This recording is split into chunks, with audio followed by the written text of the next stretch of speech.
Hello friends, study hub में आपका स्वागत है। हम लोग जो बिहार क्विक रिवीजन का जो सीरीज चालू किए थे उसमें बिहार स्पेशल क्विक रिवीजन का सीरीज खत्म हो गया है। अब प्राचीन भारत के इतिहास का क्विक रिवीजन करने वाले हैं आज से।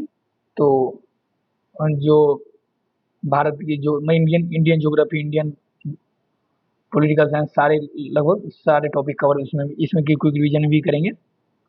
तो जो बीपीएससी के क्विक रिवीजन का सीरीज का जो जिम्मा संभालें उसे पूरा करेंगे अपन लोग, ठीक। तो चलिए, आशा करते हैं आप लोगों का रिवीजन अच्छा चल रहा होगा। चलिए चालू करते हैं। प्राचीन इतिहास को देखें तो इसे 3 कालखंडों में बांटा गया है। प्रागैतिहासिक काल, ऐतिहासिक काल, आद्य ऐतिहासिक काल और ऐतिहासिक काल, ठीक। प्रागैतिहासिक काल देखें तो इसमें लिखित साक्ष्य नहीं मिले हैं, पुरातात्विक साक्ष्य के उत्खनन से ही इसके प्रमाण मिलते हैं प्रागैतिहासिक काल के, ठीक। इसमें देखिए तो पुरापाषाण काल है, मध्यपाषाण काल और नवपाषाण काल। और पुरापाषाण काल में देखिए तो इसे तीन तीन भागों में बांटा गया है। निम्न पुरापाषाण काल, मध्य पुरापाषाण काल और उच्च पुरापाषाण काल।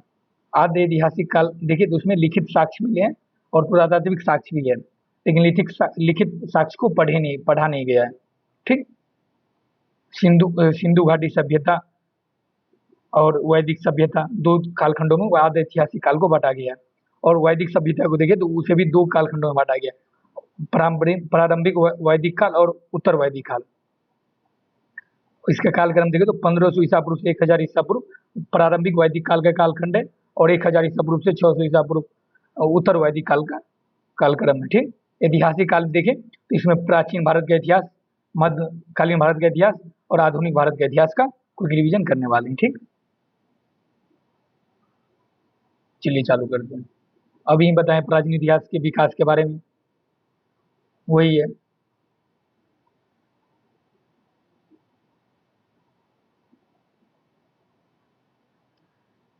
पूरा प्रागैतिहासिक काल को 3 कालखंडों में बांटा गया था, पुरापाषाण काल, मध्यपाषाण काल, नवपाषाण काल। तो उसमें पहला खंड देखिए पुरापाषाण काल के बारे में क्या पढ़े, क्या रिवीजन करना है इसमें। अस्थायी निवास के बारे में अगर पूछे पुरापाषाण काल में, तो अस्थायी निवास उस टाइम नहीं था। घूमकर उस टाइम के लोग घूमकर जिंदगी जीते थे, शिकारी जीवन जीते थे, नदियों के तट पर आवास करते थे, गुफाओं कंदराओं में कहीं भी रह जाते थे, जहाँ भोजन उपलब्ध हुआ वहीं रह जाते थे, क्योंकि शिकारी जीवन जीते तो वो जंगल, मुख्यतः जंगल पे ही निर्भर थे, खाना खाने के लिए, हर चीज के लिए जंगल पे निर्भर थे। नदी से पानी पीते थे, नदी नदी जंगल, उसी तरह उसी तरफ अगर कंदराएं गुफा मिल गया तो वहीं रह रहे, नहीं तो नदी के तट पर भी आवास आवास बना के रहते थे। फिर अस्थायी जीवन वो नहीं जी रहे थे उस टाइम, ठीक। पशुपालन के बारे में पूछे तो उस टाइम नहीं था प्रचलित, ठीक। अग्नि के बारे में पूछे तो अग्नि तो था, बट उसके अनुप्रयोग से उस टाइम के लोग अनभिज्ञ थे, परिचित नहीं थे उस टाइम के लोग अग्नि से, ठीक। कृषि के बारे में देखिए तो कृषि भी प्रचलित नहीं थी। वस्तु कला और मृदभांड कला देखिए तो नहीं प्रचलित थी। पत्थर के हस्त निर्मित कला का कुछ कुछ क्रमिक विकास हो रहा था। तो अगर ये पूछे तो हाँ, हो रहा था क्रमिक विकास। जीवन शैली देखिए तो बड़े जानवरों का शिकार करके शिकारी जीवन जीते थे, बड़े जानवरों का कच्चा कच्चा खाते थे वो लोग, ठीक। खाद्य संग्रह जीवन जीते थे। उपभोक्ता और प्रकृति रूपेण आश्रय युक्त जीवन जीते थे। वो मुख्य रूप से प्रकृति पर ही निर्भर थे अपने हर चीज के लिए, खाना पीना सोना, हर चीज के लिए प्रकृति पर ही निर्भर थे ये लोग। तो पुरापाषाण काल को 3 कालखंडों में बांटा गया था, निम्न पुरापाषाण, मध्य पुरापाषाण और उच्च पुरापाषाण काल। तो निम्न पुरापाषाण काल के उपकरण देखिए तो करोड़ प्रकार के उपकरण है, जो हस्त कुठार, तक्षणी काटने के औजार आदि में काम आते थे, ठीक। इसके निम्न पुरापाषाण काल में देखिए पुरातात्विक स्थल देखिए उस टाइम का तो सोन नदी घाटी क्षेत्र था। तो उस क्षेत्र को सोन सभ्यता या सोन संस्कृति भी के नाम से भी जाना जाता है, क्योंकि वो सोन नदी के किनारे बसा था, ठीक। और ये सोन नदी देखें तो सिंधु की सहायक नदी है। मद्रास संस्कृति देखें तो ये पल्लवरम, अतिमकबलम, नर्मदा घाटी, मध्य प्रदेश की सोन घाटी, मद्रास महाराष्ट्र की गोदावरी आदि क्षेत्रों को मिलाकर मद्रास संस्कृति के रूप में जाना जाता है, ठीक। इसके अलावा देखिए बेलन घाटी को भीमबेटका मध्य प्रदेश के आदि और उत्तर प्रदेश के आदि क्षेत्रों को बेलन घाटी संस्कृति के रूप में जाना जाता है। मध्य पुरापाषाण काल देखें तो इससे फलक उपकरण मिले। फलक में देखें तो फलक, वेदनी, खरोचनी आदि। खरोचनी जिसे बोले थे ऐसे करके खरोचनी गोलायन रूप से होता था, यहाँ ऐसे कांटेदार होता था ऐसे खरोचने के लिए।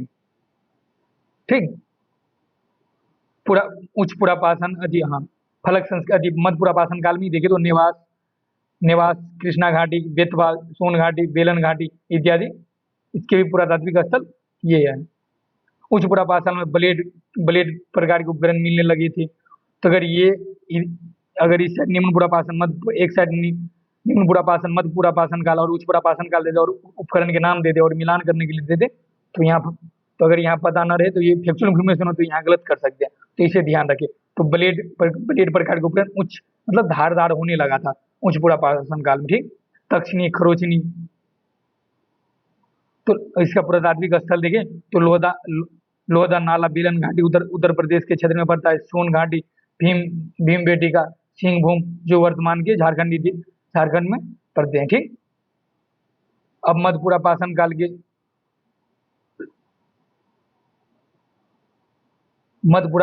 के बारे में देखें तो उपकरण और अधिक परिष्कृत होने लगे थे और धारदार, मतलब मध्य पाषाण काल से अधिक, हाँ, मध्य पुरापाषाण काल से अधिक परिष्कृत और धारदार बनने लगे थे मध्य पाषाण काल में उपकरण। तो ठीक, चमकीले पत्थरों का उपयोग मध्य पाषाण काल में होने लगा था। जैसे देखें तो जास्पर, चर्टर आदि पत्थरों के प्रयोग से इसे फलक हथियार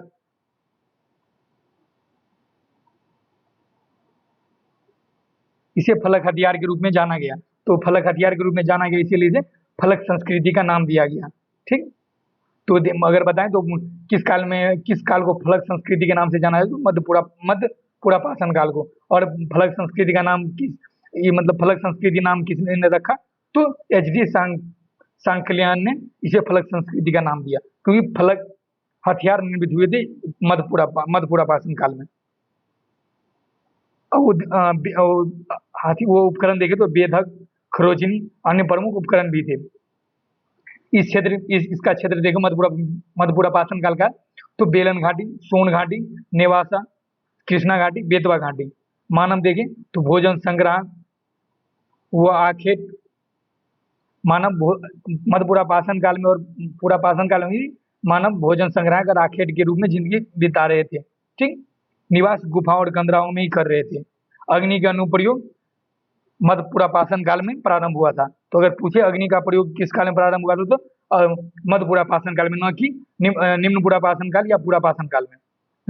मृतक संस्कार की प्रथा, दाह संस्कार का प्रथा का प्रचलन मध्य पुरापाषाण काल में चालू हो गया था। ठीक,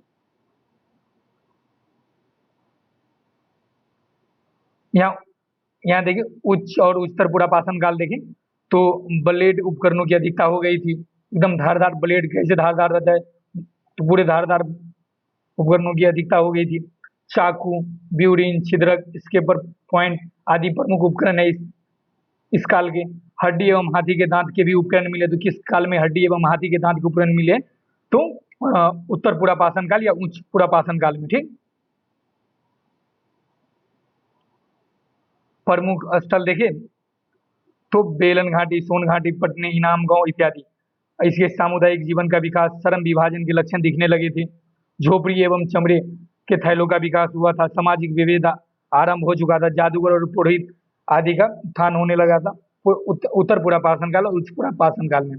ठीक, नक्काशी एवं चित्रकारी का विकास होने लगा था उच्च पुरापाषाण काल में। तो अगर ये विशेषता अगर डाल दे और किसी एक की विशेषता में अगर जैसे निम्न पुरापाषाण काल का विशेषता पूछा और उसमें उच्च पुरापाषाण काल की विशेषता डाल दे और पूछे कि इनमें से ऊपर में से कौन से सही नहीं है, तो अगर वहाँ अगर ये फैक्चुअल इन्फॉर्मेशन एक तरह से हुआ तो यहाँ कोई दिमाग लगा नहीं सकते हैं कि गलत, पता है तो पता है, नहीं पता है तो गलत होगा। तो इसीलिए इसे याद रखें, ध्यान रखें। इस काल में मानव का जीवन निर्वाह वृक्षों, पशुओं पर ही निर्भर था। तो देखिए पशुओं पर निर्भर जीवन कब चालू हुआ था, तो उच्च पुरापाषाण काल में। अब मानव छोटे छोटे समूहों में रहने लगे थे। ठीक, इन्हें चित्रों से और उस टाइम के जो चित्र थे उनसे स्पष्ट हुआ है ये बात। बेलन घाटी में स्थित लोहंदा नाला नामक स्थान से प्राप्त अस्थि निर्मित मातृ देवी का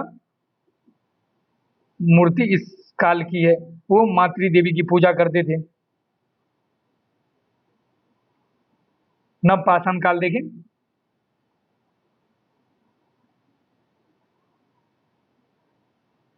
नवपाषाण काल देखें तो इस नवपाषाण काल के प्रमुख स्थल देखें तो, क्योंकि थोड़ा इसको और थोड़ा बड़ा कर लेते हैं। ठीक, मेहरगढ़ जो भारत के प्राचीनतम कृषि साक्ष्य एवं प्राचीनतम बस्ती के रूप में जाना जाता है। बुर्जहोम, किलीगुल, मोहम्मद राना घुंगड, सरायखोला, चिरांद, संगनकल्लू, मास्की, ब्रह्मगिरी, पिकल हिल, पयमपल्ली, कालीबंगा, कोल्डिवा, असम, मेघालय आदि। इसके कालक्रम देखें तो 8000 ईसा पूर्व है, नवपाषाण काल के। ठीक, दक्षिण भारत में देखिए, दक्षिण भारत के अनुसार इसका कालक्रम देखें तो लगभग 2500 ईसा पूर्व माना जाता है। प्राचीनतम प्रशस्त्र उपकरण टोंस नदी घाटी से प्राप्त हुआ है।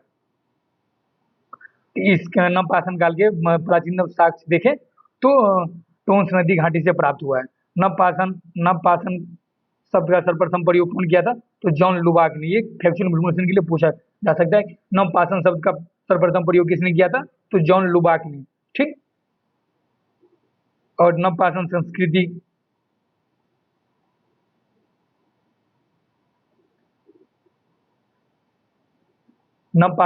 संस्कृति के विशेषता देखें तो कृषि कार्य आरंभ हो गए थे। मानव खाद्य संग्रह से उत्पादक बना था। ठीक, संग्राहक और उत्पादक में अंतर ये हुआ है कि वो उपजा कर उत्पादन करके खा नहीं रहे थे। वो मतलब उपजाए हुए संग्रह के रूप में संग्रहण कर रहे थे उस जंगल से और उसे खा रहे थे। इसीलिए उत्तर पुरापाषाण काल और मध्य पुरापाषाण काल में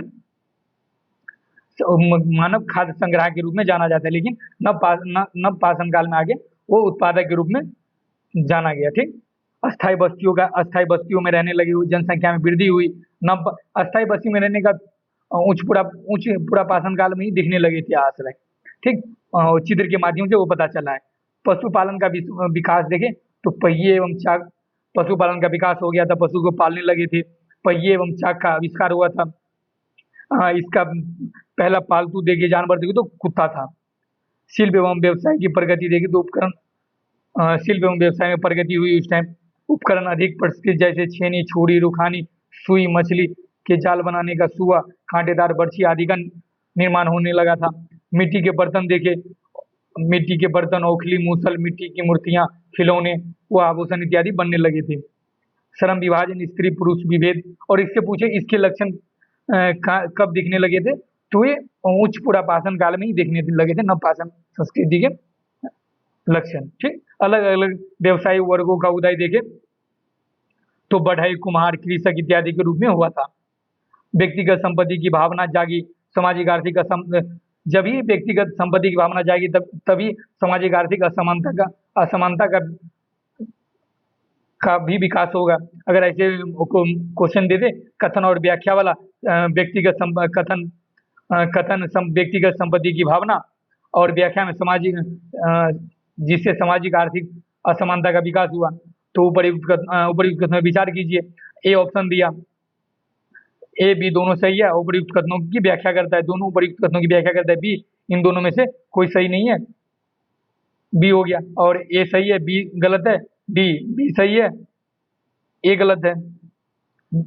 तो ऐसे करके ऑप्शन दिया, तो उसमें अगर ये कारण कार्य कथन और व्याख्या वाला यहाँ क्वेश्चन आराम से बनता है। अगर ये कंसेप्ट वाला क्वेश्चन हुआ तो अगर दिमाग में आना चला तो वो क्वेश्चन गलत हो सकता है। समाज मातृसत्तात्मक रूप से पितृसत्तात्मक रूप में परिवर्तित होने लगा था। कबीलाई जीवन मुखिया का पद निर्वाचित और मनोनीत होने लगा था। प्राकृतिक शक्तियों की पूजा, मंदिर, पुरोहित का अभाव था। जादूगर का समाज धर्म पर प्रभाव था। जादू टोना का ज्यादा प्रभाव था, इसलिए इसे जादूगर का प्रभाव उस टाइम में ज्यादा दिखने लगा था नवपाषाण काल में। मृतकों के साथ आवश्यक वस्तु समाधान जब जब किसी व्यक्ति की मृत्यु हुई तो उसके साथ आवश्यक वस्तु, उसके उपयोग किया हुए सामग्री को उसके नीचे रख दिया जाता था। इससे ये साबित हो रहा है कि वो पुनर्जन्म में विश्वास करता था, ये लोग नवपाषाण संस्कृति के लोग। ठीक। नवपाषाण काल के परिवर्तन एवं विकास के बारे में देखिए तो कृषि कार्य आरंभ हो चुके थे, इसीलिए मतलब अन्य काल के तुलना में परिवर्तन परिवर्तन एवं विकास का श्रेय जाता है। तो कृषि कार्य का आरंभ होना, अस्थायी जीवन एवं ग्रामीण जीवन संस्कृति का विकास होना, वस्त्र निर्माण का आरंभ हो गया, अग्नि के अनुप्रयोग से अग्नि के अनुप्रयोग की शुरुआत हो चुकी थी, नृत्य नाच गान आखिर मनोरंजन के रूप में लोग करते थे। ठीक।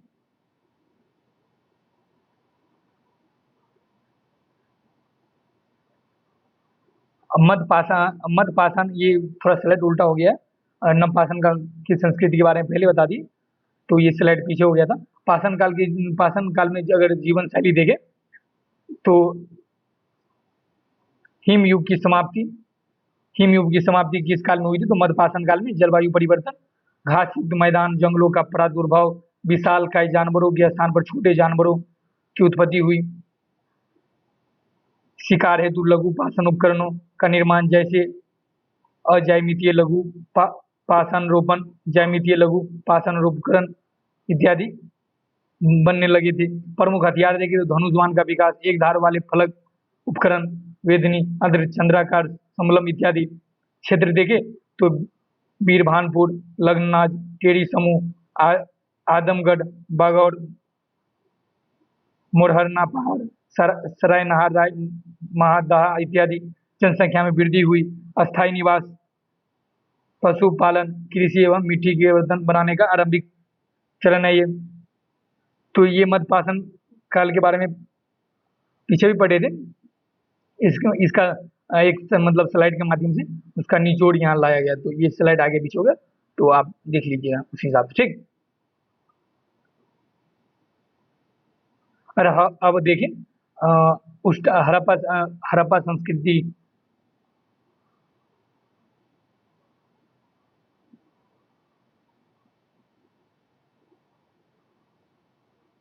हम लोग हम लोग प्रागैतिहासिक काल के सारे काल खंड को पढ़ लिए।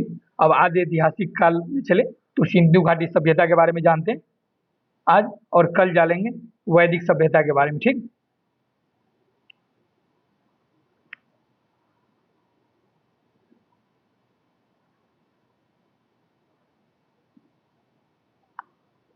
एक ये देखिए तो किस कालखंड में, इससे जाने से पहले एक ये बात जान लेते हैं कि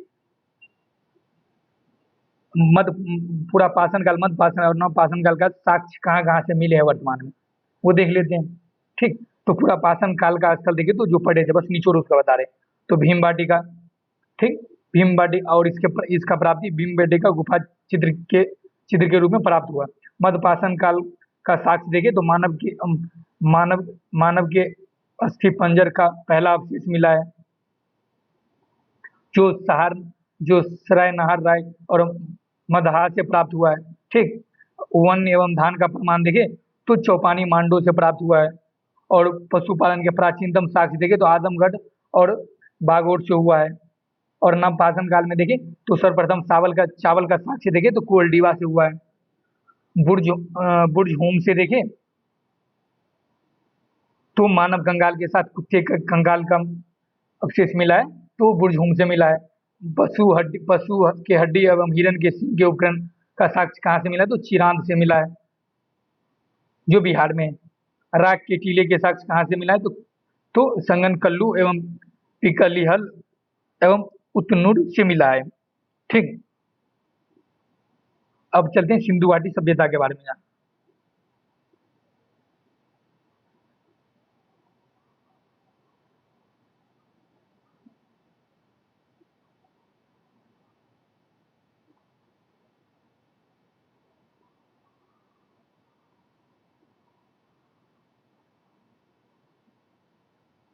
इसे बड़ा कर लेते हैं।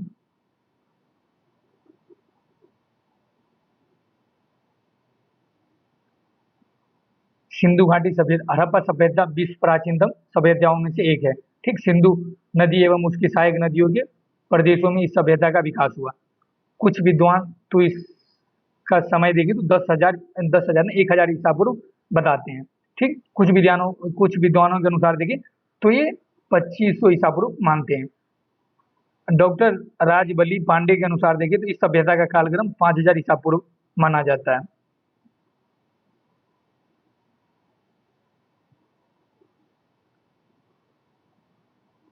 ये और CL फ्रेवी के अनुसार देखिए तो इसका कालक्रम 1800 से 2500 ईसा पूर्व माना जाता है। फ्रैंकफर्ट के अनुसार देखिए तो 2800 ईसा पूर्व माना जाता है। धर्मपाल अग्रवाल ने रेडियो कार्बन 14 के परीक्षण प्रणाली के आधार पर देखे तो इस सभ्यता का कालक्रम 2300 ईसा पूर्व से 1750 ईसा पूर्व बताया है। तो ये पूछा जा सकता है, क्वेश्चन है कि रेडियो कार्बन 14 परीक्षण प्रणाली के आधार पर हड़प्पा सभ्यता का कालक्रम किसने निर्धारित किया है? तो धर्मपाल अग्रवाल ने।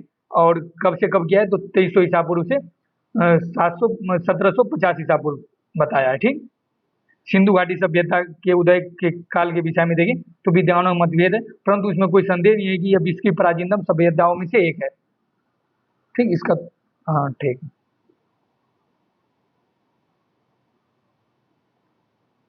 इस कालखंड के तीन नाम प्रचलित हैं: सिंधु घाटी सभ्यता, हड़प्पा सभ्यता एवं कांस्य युगीन सभ्यता। ठीक, चूंकि पश्चिमी पंजाब के निकट हड़प्पा स्थल सबसे पहले खोजा गया, इसीलिए इसे सिंधु घाटी सभ्यता कहते हैं। ये देखिए तो हड़प्पा स्थल की सबसे पहले कहाँ खोजा गया? तो पश्चिम पंजाब के निकट खोजा गया, इसीलिए इसे सिंधु नदी के तट पे, तो इसीलिए सिंधु घाटी सभ्यता के नाम से जाना गया। हड़प्पा सभ्यता के प्रारंभिक स्थल देखें तो सिंधु नदी के आसपास केंद्रित थे। इस कारण सिंधु घाटी नदी या सैंधव सभ्यता कहते हैं।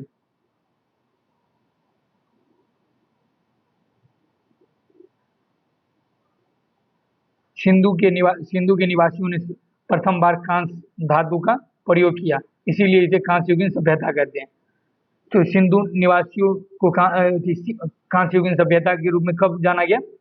जब सिंधु के निवासियों ने प्रथम बार कांस्य धातु का उपयोग किया, तब इसे कांस्य युगीन सभ्यता के रूप में जाना गया। और हड़प्पा सभ्यता के उदय को सर्वप्रथम नगरीय क्रांति के रूप में जाना जाता है। ये नगरीय क्रांति के रूप में जाना जाता है, लेकिन यहाँ पे अगर पूछे किसकी संख्या सर्वाधिक थी तो गांवों की संख्या सर्वाधिक थी। हड़प्पा सभ्यता को नगरीकृत क्रांति की संज्ञा दी जाती है, लेकिन सर्वाधिक गांवों की संख्या अगर पूछे तो सर्वाधिक संख्या गांव की थी या नगर की, तो गांवों की थी, वो ध्यान रखें। ठीक, सैंधव सभ्यता के निर्माता देखिए तो मुख्य रूप से 4 प्रजातियों के अवशेष के रूप में प्राप्त किया है। प्रोटो ऑस्ट्रेलॉइड, यह सैंधव क्षेत्र में आने वाले पहली प्रजाति थी। इतिहासकारों के अनुसार देखें तो वर्तमान में यह मध्य भारत के अनुसूचित जाति एवं जनजाति के रूप में विद्यमान है। वर्तमान में भी विद्यमान है अनुसूचित जाति एवं जनजाति के रूप में। और मेडिटेरेनियन काल देखें तो जिसे भूमध्य सागरीय समय काल कहते हैं। सैंधव सभ्यता के मुख्य निर्माता इसी प्रजाति को माना जाता है। सैंधव सभ्यता के मुख्य निर्माता किस प्रजाति को माना जाता है? तो भूमध्य सागरीय प्रदेश के निवासियों को, जो वर्तमान में दक्षिण भारत में बसी हुई है। अल्पाइन देखें तो यह प्रजाति गुजरात, महाराष्ट्र, सिंधु प्रदेश एवं गंगा के मैदानों में पाए जाते हैं। मंगोलॉइड देखें तो यह प्रजाति हिमालयी प्रदेश एवं पूर्वी भारत में पाई जाती है। ठीक,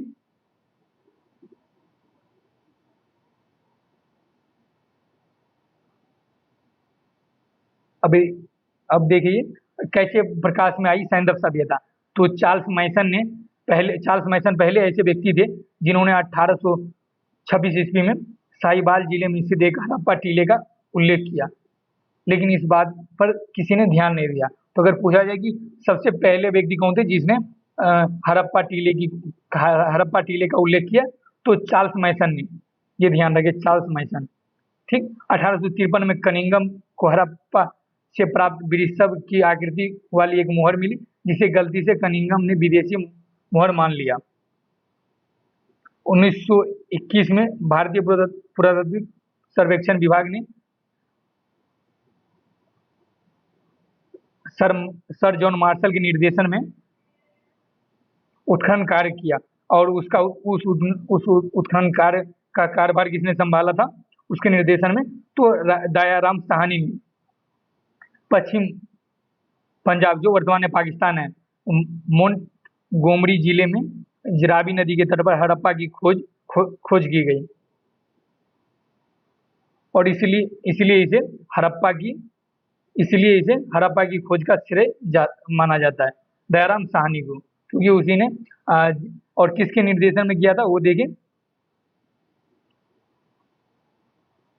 तो जॉन मार्शल के निर्देशन में। और किसने किया था, किसने खोज की थी? तो दयाराम साहनी ने। तो जॉन मार्शल ने सर्वप्रथम इसे सिंधु सभ्यता का नाम दिया। तो जॉन मार्शल ने किसने सिंधु सभ्यता का नाम दिया? तो जॉन मार्शल ने। उसके बाद बड़े पैमाने पर उत्खनन कार्य प्रारंभ हुई और एक पूरी नगरीकृत सभ्यता विश्व के सामने प्रकट हुई, सिंधु घाटी सभ्यता के रूप में। ठीक।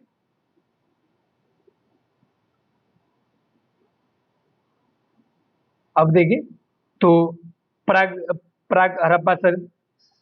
हड़प्पा संस्कृति देखे तो सैंधव संस्कृति से पहले की संस्कृति जो थी ना, उसे प्राग हड़प्पा संस्कृति के रूप में माना गया। ठीक। तो नवपाषाण काल के बाद विकसित हड़प्पा से पूर्व जो बस्तियां थी उनके प्राग हड़प्पा संस्कृति कहते हैं।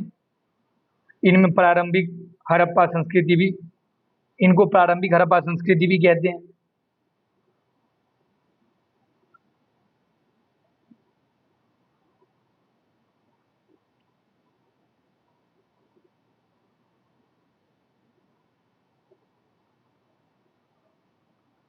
अब देखें तो उस टाइम के जो बनवाली, राखी गढ़ी, सिसवल, मिताथल, बालू आदि क्षेत्र थे, जो अभी वर्तमान में हरियाणा क्षेत्र में पड़ता है।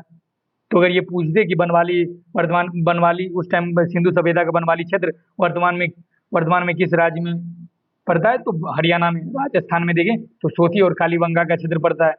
भारत से बाहर स्थित प्राग सैंधव स्थल देखें तो सिंध है, सिंध जो कोटदीजी और आमरी क्षेत्र इसके अंतर्गत पड़ता है। बलूचिस्तान में देखें तो क्वेटा, कुल्ली, किले, गुले मोहम्मद, मेहरगढ़, अंजीरा, झाम्ब बलूचिस्तान के क्षेत्र में पड़ता है। आमरी की खोज किसने की थी? तो एजी मजूमदार ने की थी। यहाँ बारहसिंगा एवं गेंडे की हड्डियों का प्रमाण मिला है। तो बारहसिंगा एवं गेंडे की हड्डियों का प्रमाण कहाँ मिला है? तो आमरी में मिला है। आमरी कहाँ पे? तो आमरी सिंध क्षेत्र में पड़ता है। कोटदीजी का स्थान कांड देखे तो 2 भयानक अग्निकांडों से हुआ था। मेहरगढ़ प्राग सैंधव का सबसे प्राचीन स्थल है। तो अगर पूछे कि प्राग सैंधव का सबसे प्राचीनतम स्थल कौन है? तो मेहरगढ़ है। नाल से गरुड़ के आकार वाली एक मोहर मिली है। यह गरुड़ अपने पंजे में सर्प को दबाए हुए हैं। वो कहाँ से मिली है? तो आमरी से मिली है, जो सिंध क्षेत्र में पड़ता है। सभ्यता का विस्तार देखिए तो इस सभ्यता का विस्तार देखें तो भारत एवं पाकिस्तान के देशों में था, लेकिन अल्प रूप से सिंधु सभ्यता का विस्तार अफगानिस्तान में भी था, क्योंकि अफगानिस्तान से सुरतगई एवं मुंडी गाक सैंधव स्थल मिले हैं। तो अफगानिस्तान से कौन से स्थल मिले? तो सुरतगई एवं मुंडीगाक सैंधव स्थल मिले हैं। और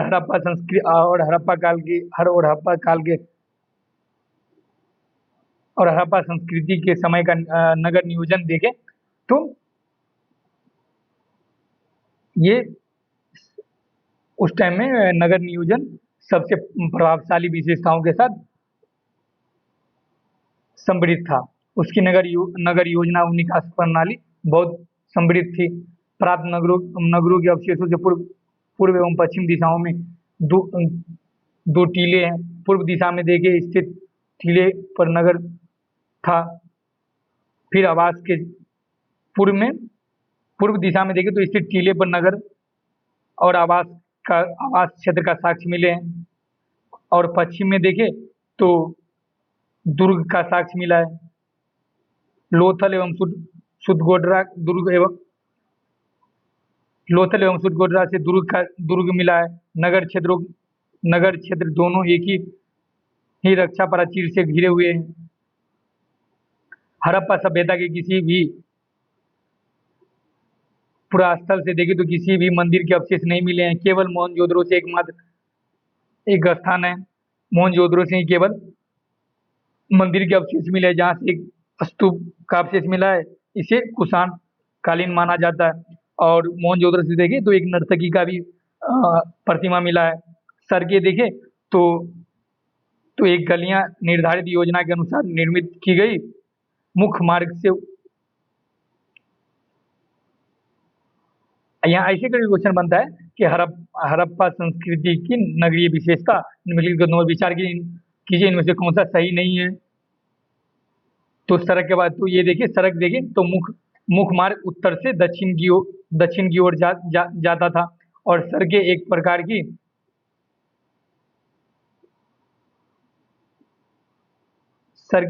की देखे तो एक प्रकार की समृद्धि के रूप में जाना जाता था, क्योंकि सड़कें एकदम इसके नाले भी अच्छे बने थे, सड़क के किनारे नाले बने थे, साफ सुथरा रहता था। ये मतलब इसकी विशेषता है। सामाजिक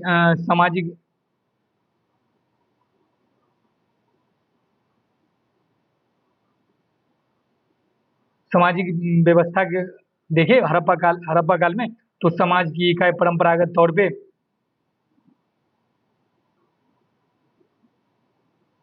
परिवार थी। समाज की परंपरागत इकाई देखिए तो परिवार थी।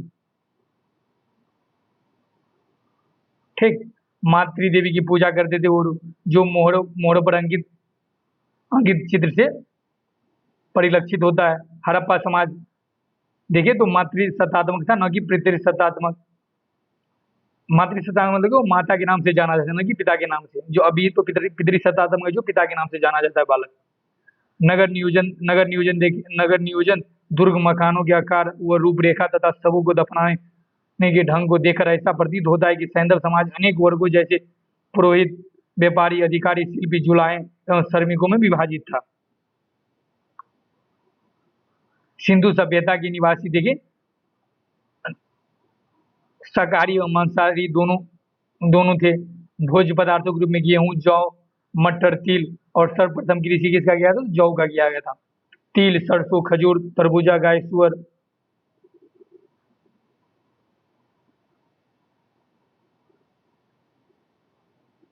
बकरी मांस, मछली, घड़ियाल, कछुआ आदि मांस प्रमुख रूप में खाए जाते थे। ठीक, सबों की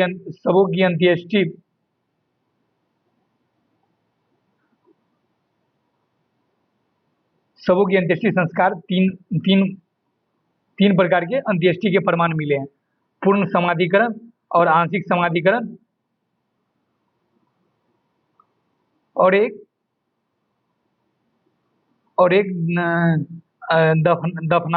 जो दफनाया जाता था। पूर्ण समाधिकरण में तो संपूर्ण सबको भूमि में दफना दिया जाता था। इसमें पशु पक्षियों एवं खाने के बाद तीसरा देखिए तो दाह संस्कार, जलाया जाता है जिसमें दाह संस्कार, दाह समाधिकरण। ठीक, इसमें पशु पक्षियों के खाने के बाद बचे शेष भाग को भूमि में दफनाया जाता है, उसे आंशिक समाधिकरण और दाह में जलाया जाता था। और धार्मिक जीवन के बारे में देखिए,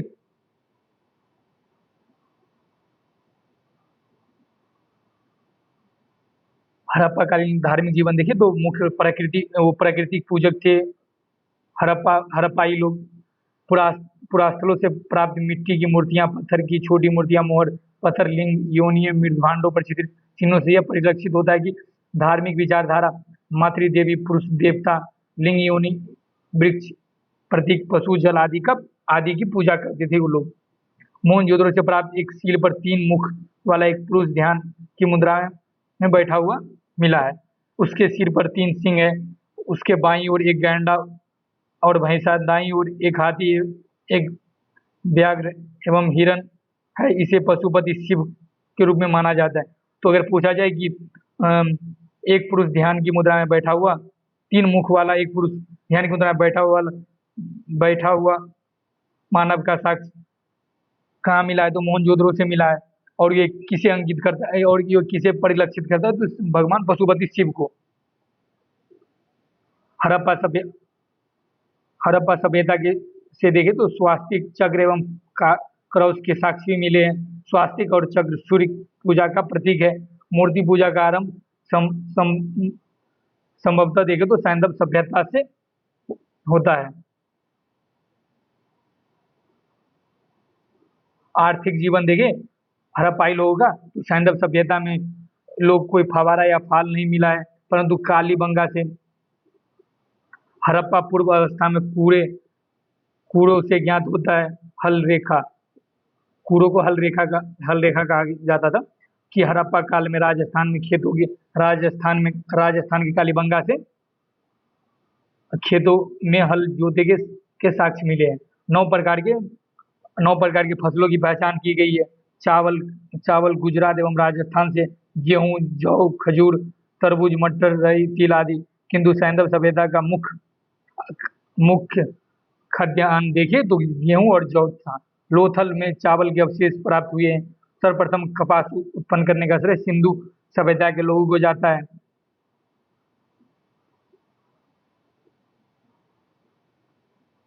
पशुपालन में देखें, हड़प्पा लोग बैल, भेड़, बकरी, सुअर आदि पालते थे। ऐसे कोई मूर्ति नहीं मिलती है जिस पर गाय की आकृति खुदी हो। कुबर वाला सार इस संस्कृति में विशेष महत्व रखता है। गुजरात के निवासी हाथी पालते थे और घोड़े के साक्ष्य यहाँ से नहीं मिले। क्या कहते हैं, घोड़े से वो अपरिचित थे अगर पूछे तो। शिल्प एवं तकनीकी देखे तो सैंधव लोग पत्थर के अनेक प्रकार के औजारों का प्रयोग करते थे। तांबे के साथ चीनी मिलाकर कांसा तैयार किया, किंतु हड़प्पा से कांसे एवं औजार की बहुत आयत मात्रा में नहीं मिलते हैं, कहीं कहीं उसके साक्ष्य मिलते हैं। हड़प्पा समाज में शिल्पियों में कसेरों के समुदाय का महत्वपूर्ण स्थान था।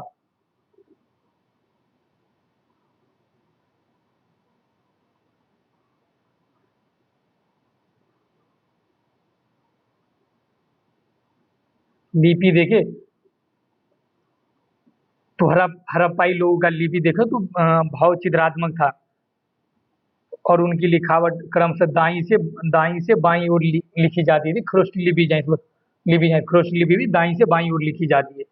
अब उन लोग तो बाईं से दाईं ओर लिखते हैं, लेकिन ये लोग इधर से लिखता है। ठीक है।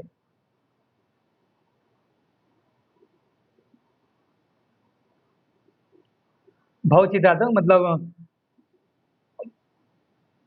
चित्र से, भाव भंगिमाओं से, मतलब चित्र की आकृति में जिस भाव का प्रदर्शन किया हो ना, उससे उस लिपि से वो लोग परिचित थे। ठीक।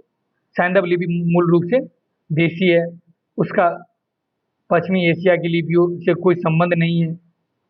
अगर ऐसे क्वेश्चन पूछे फैक्चुअल इन्फॉर्मेशन के लिए कि सैंधव लिपि विदेशियों की देन है, तो गलत। ये सैंधव लिपि मूल रूप से देसी है। मौर्य हड़प्पा संस्कृति की सर्वोत्तम कलाकृतियां हैं उसकी। मोहरें अब तक लगभग 2000 मोहरें प्राप्त हुई है। इनमें से अधिकांश मोहरें देखे तो मोहनजोदड़ो से मिली है, जो लगभग 500 है।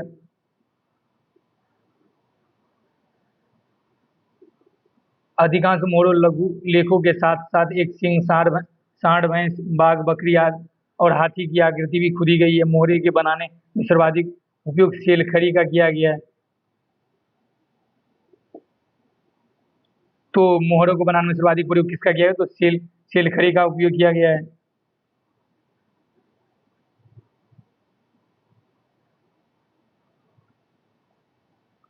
और लघु मृण मूर्तिकार देखें तो सिंध प्रदेश में भारी संख्या में आग में पकी मिट्टी जो टेराकोटा कहलाती है की बनी मूर्तियां मिली है।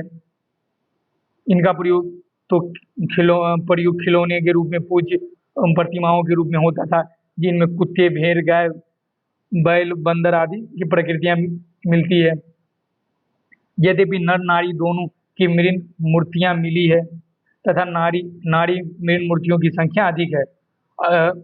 ये लघु मृण मूर्तियों में देखें तो नर नारी दोनों की मूर्तियां मिली, लेकिन उनमें नारी मूर्तियों की संख्या नर मूर्तियों की तुलना में ज्यादा मिला है। ठीक। प्रस्तर शिल्प देखें तो हड़प्पा संस्कृति की पिछड़ी हुई प्रस्तर शिल्प में हड़प्पा संस्कृति पिछड़ी हुई थी।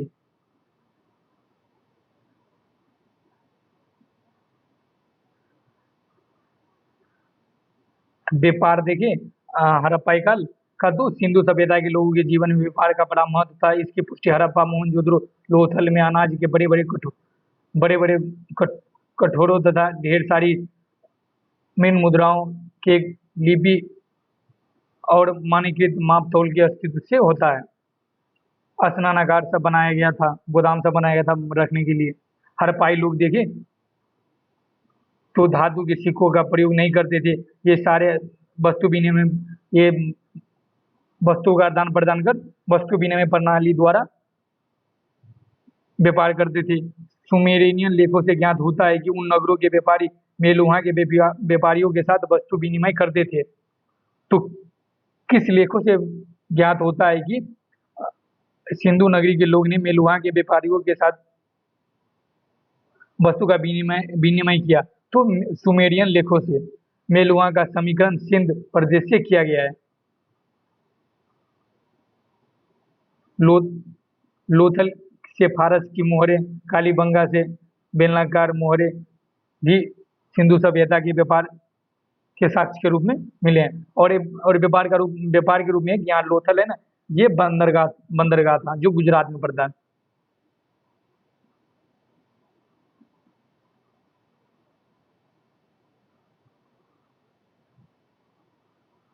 आयात की जाने वाली वस्तु देखें तो टीन था जो जिसे ईरान से आयात किया, तांबा क्षेत्रीय राजस्थान और बलूचिस्तान से किया जाए। चांदी का देखो तो ईरान, अफगानिस्तान से, सोना का अफगानिस्तान, फारस और दक्षिण भारत से आयात किया जाता था। लाजवर्द का देखिए तो अफगानिस्तान और मेसोपोटामिया से इसका आयात किया जाता था इन सारी वस्तुओं का। और वस्तु जैसे मोतियों का और इधर मसाले सब का निर्यात किया जाता था। सोडा हुआ। अब देख लेते हैं कि अब एक चार्ट के माध्यम से देख लेते हैं कि सिंधु सभ्यता के महत्वपूर्ण स्थल और कहाँ से क्या मिला है साक्ष्य के रूप में, और किसने इसकी खोज किया है। ठीक।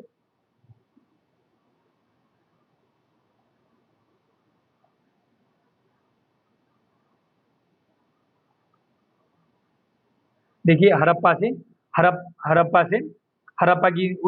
खोजकर्ता कौन है? दयाराम साहनी। और कब किया था? तो 1921 ईस्वी में। और हड़प्पा से क्या मिला है?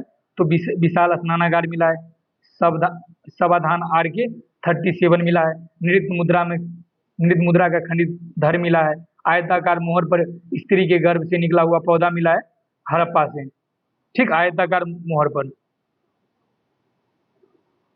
मोहनजोदड़ो से देखें, मोहनजोदड़ो की उत्पत्ति देखें, उत्खननकर्ता देखें तो राखल दास बनर्जी 1922 ईस्वी में इसे विशाल स्नानागार, नर्तकी की खास मूर्तियां एक मुद्रा पर पद्मासन की मुद्रा में विराजमान एक योगी का चित्र मिला है। इसके 3 मुख है। पशुपति शिव का चित्र है वो, जो पिछले स्लाइड में अपन लोग रिवीजन किए हैं। ठीक। अगर यहाँ देखें, यहाँ 2 चीज पे कंफ्यूजन हो सकता है, विशाल स्नानागार और बृहद स्नानागार। अगर हड़प्पा दिया रहेगा तो वहाँ मोहनजोदड़ो नहीं दिया रहेगा, अगर दोनों दिया रहेगा तो वहाँ मोहनजोदड़ो लगाना है आंसर। ठीक। और एक ये है मोहरों पर स्त्रियों के गर्भ से निकला हुआ पौधा। हड़प्पा और मोहनजोदड़ो में कोई एक दिया हो मोहनजोदड़ो तो मोहनजोदड़ो देना है, और दोनों दिया हो तो मोहनजोदड़ो लगाना है। और मोहनजोदड़ो देखें तो ये सिंधु घाटी के दाएं तट पर अवस्थित है, लरकाना जिला में, जो अभी पाकिस्तान में पड़ता है। हड़प्पा की अवस्थिति देखें तो ये मांटगोमरी जिला में, पंजाब, जो पाकिस्तान में पड़ता है, रावी नदी के बाएं तट पर स्थित है ये। और लोथल देखें तो भोगवा नदी के तट पर अवस्थित है, और वो अहमदाबाद, गुजरात में अवस्थित है। ठीक। और इसकी उत्खननकर्ता देखें तो SR राव, और इसकी खोज मतलब ईस्वी देखें तो 1955 ईस्वी में। और लोथल क्षेत्र को 3 युगल समाधिकरण मिला है। डॉकयार्ड मतलब गोदीवारा बंदरगाह जिसे कहते हैं, वो लोथल से मिला है। मन के बनाने का कारखाना देखें तो लोथल से मिला है। हाथी का दांत के पैमाना देखें तो लोथल से मिला है। धौलीवरा से देखें तो कक्ष कारण, धौलीवरा देखें तो अवस्थित है, कक्ष किरण गुजरात में अवस्थित है, जिसकी खोज धौलीवीरी की खोज SR विश ने किया। और कब किया था? तो 1964 से 68 के बीच में किया था। और धौलावीरा से साक्ष्य देखें तो उन्नत जल प्रबंधन व्यवस्था, शैलकृत जलकुंड, 10 चिन्हों वाली एक शिलालेख मिली है। कालीबंगा देखें तो हनुमानगढ़, राजस्थान में अवस्थित है। और इसकी उत्खननकर्ता देखें तो BB लाल और BK थापर है। और इसकी खोज कब हुआ था? तो 1961 ईस्वी में। और इससे क्या क्या साक्ष्य मिला है कालीबंगा से? तो कच्ची ईंटों के बने भवन, जुते हुए खेत के साक्ष्य, भूकंप आने का साक्ष्य, प्राय सभी घरों में कुएं। ठीक।